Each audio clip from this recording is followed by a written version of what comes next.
Look into my eyes. When you see me on a show, when you see these fans, you know you've got the best in the damn world. This is the Wrestling Matters podcast where we stand up for professional wrestling. Here we fucking go! Well, enough is enough, and it's time for a change! Professional wrestling! This is it! This is us standing up! Yes! Yes! Yes! Yes! Yes! Yes! That's 13-14! Make it till death! Dina, I am the best in the world. Cause that's the bottom line! Cause Stone Cold Simpson! What's going on, ladies and gentlemen? Welcome to the Battleground Review Podcast. That's right, on behalf of Wrestling Matters, my name is Anthony Walker, and as I'm recording this right now, I just finished watching Battleground on the WWE Network, and it was a historic event, man. Very epic indeed, very much so, apart from one match, but I'll get to that later on. But yeah, hope you guys enjoyed Battleground. I know I did, and things have changed now, guys, because this is now the last WWE pay-per-view going in to the draft. The draft started now. There's a SmackDown brand and a Raw brand. They're not as one anymore, and things are now different. And God love it, man. I love it. The kickoff show saw the Usos and breezeango, and hey, got nothing much to say except for one thing. breezeango won the match. That's right. breezeango got a huge upset, and credit to them, man. Credit to them. They got a big win. They seem to be getting that push from what it seems, how big the push will go and how far it will go. Or I should say how big the push will be and how far it will go. Who knows? But they got a big win over the former two-time tag team champions, that is the Usos. Now we go to Charlotte, Dana Brooke versus Sasha Banks and her mystery partner. And ladies and gentlemen, the internet was correct. It was Bayley. That's right. Great tag team women's match to kick off the big pay-per-view, the major pay-per-view. And it was mostly dominated by Charlotte and Dana Brooke. They isolated Sasha and everything. Bayley came in, did her thing as well. Great little tag match. But you could say the match ended by Sasha Banks making a statement. With a bank statement. That's right. She made the women's champion tap out. And it's simple now, guys, because I can tell you this on this podcast. Sasha Banks versus Charlotte at SummerSlam, and Sasha becomes the women's champion. I'm putting my money on it right now. That is all set it up perfectly. And now she's got the pinfall win. She's earned a title shot. And she's going to get it at SummerSlam August 21st. On my birthday weekend, and you know what? Bring it on. Because I'll tell you this right now, it's going to be a big deal. Now, six-man tag. That's right, six-man tag. Dominated mostly by the Wyatt family. It was New Day and the Wyatt family. Dominated mostly by the Wyatt family, and it was just an impressive six-man tag. Not the best six-man tag match of the night, but an impressive one nonetheless. Or not the best match of the night, quite frankly, but it was impressive nonetheless.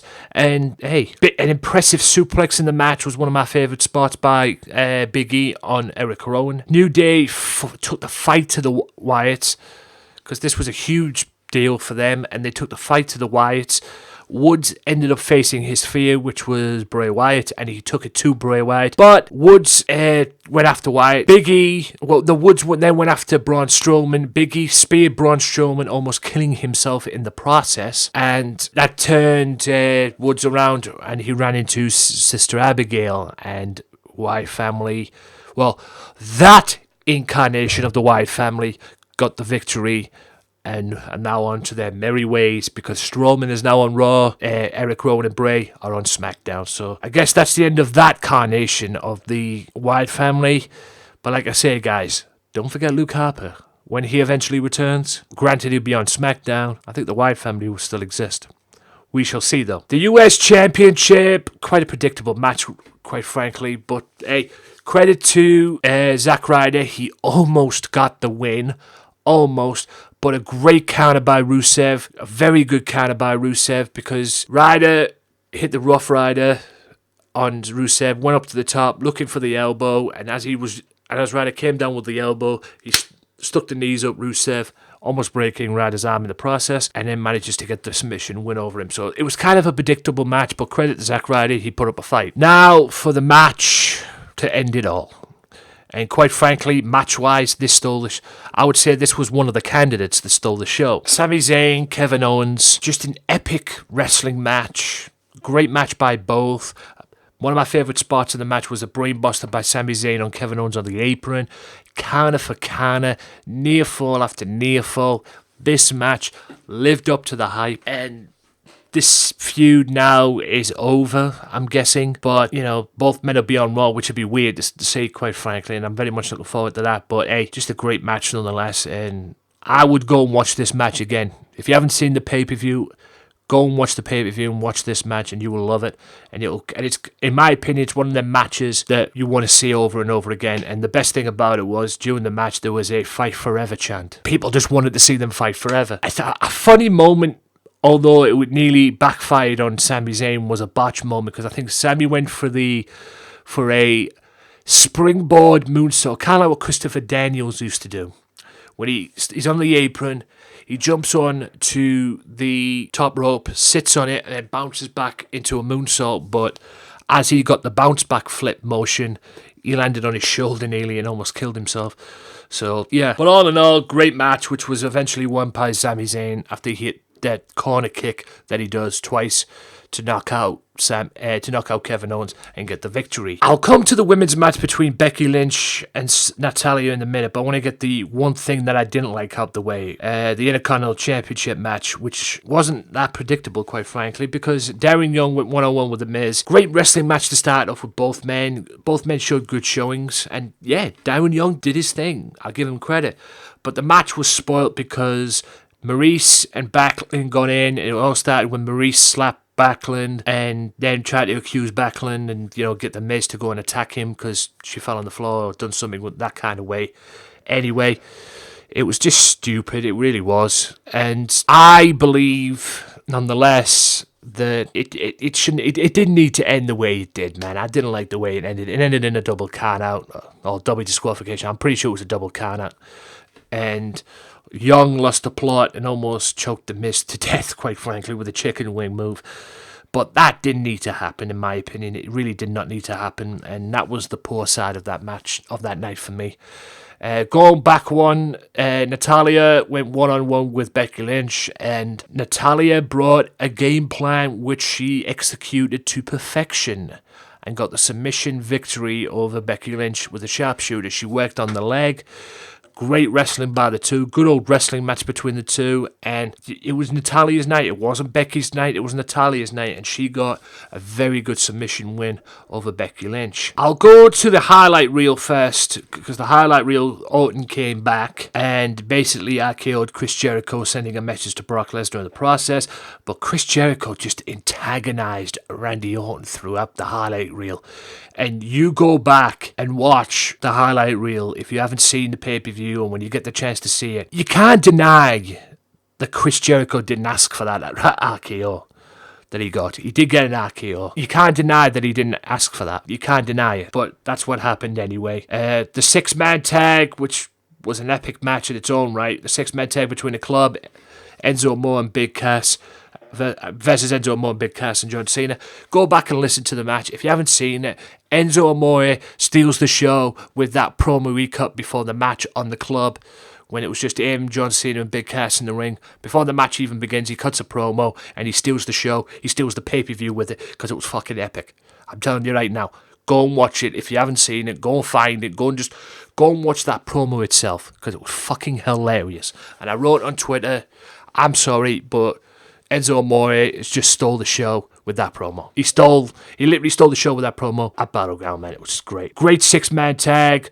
Club dominated most of it by controlling Enzo Amore in their corner and everything. Cena's team got the early advantage, but a top rope attitude adjustment by John Cena got him the victory and got his team the victory.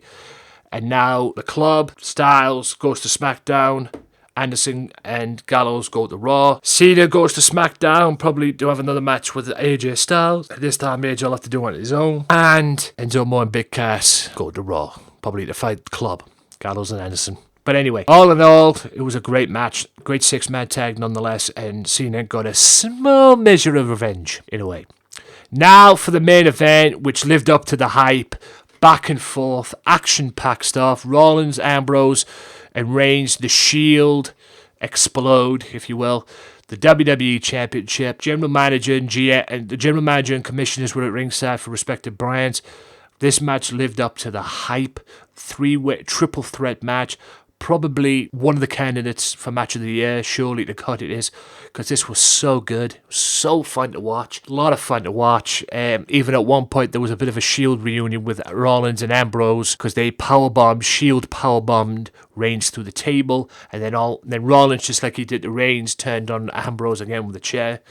Bit of deja vu, bit of memories of how the whole thing exploded in the first place. But Rollins went to powerbomb Reigns in the turnbuckle. Again, that turnbuckle powerbomb. Reigns bounced back out with a Superman punch, then hits Rollins with a spear. As he's about to cover Rollins, Ambrose comes in, hits Dirty Deeds, and SmackDown has the WWE Championship. Ambrose retained. SmackDown has the WWE title. So I'm guessing by that, Raw will have the World Championship. Either way, a great pay-per-view, great show, and I cannot wait for SummerSlam next year. Next year. Jesus Christ.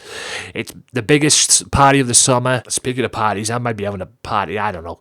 But it's my birthday as well that weekend, and I cannot wait. It's going to be a great birthday weekend. And I get a dream match that I want to see. Brock Lesnar versus Randy Orton. It's going to be interesting Raw. It's going to be interesting SmackDown this coming week, so I'm very much looking forward to them. See how the single brands pan out. Is there depth on the rosters for both rosters for this to work? I hope it is. I hope they do work. I hope it does work, but like I say, we don't know. Thanks for listening to this podcast, guys. I'll give Battleground a solid 8 out of 10. It was so good. Very good indeed. And that about wraps it up for this podcast, guys. My name is Anthony Walker. Hope you guys have enjoyed it. You can check this out on www.youtube.com/AJW Wrestling Matters and SoundCloud.com/wrestling_matters_podcast, where you can download it for free. And until next time, guys, my name is Anthony Walker. Check out episode 121. It should be up right now if you're listening to this. And it's up 3 o'clock UK time on YouTube as well. Be sure to check it all out. And I'll see you next time. Peace out. Well, enough is enough, and it's time for a change! Professional wrestling! This is it! This is us standing up!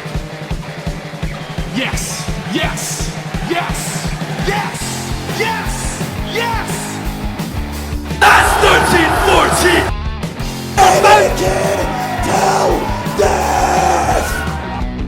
Cena, I am the best in the world. Cause that's the bottom line. Cause Stone Cold Simpson.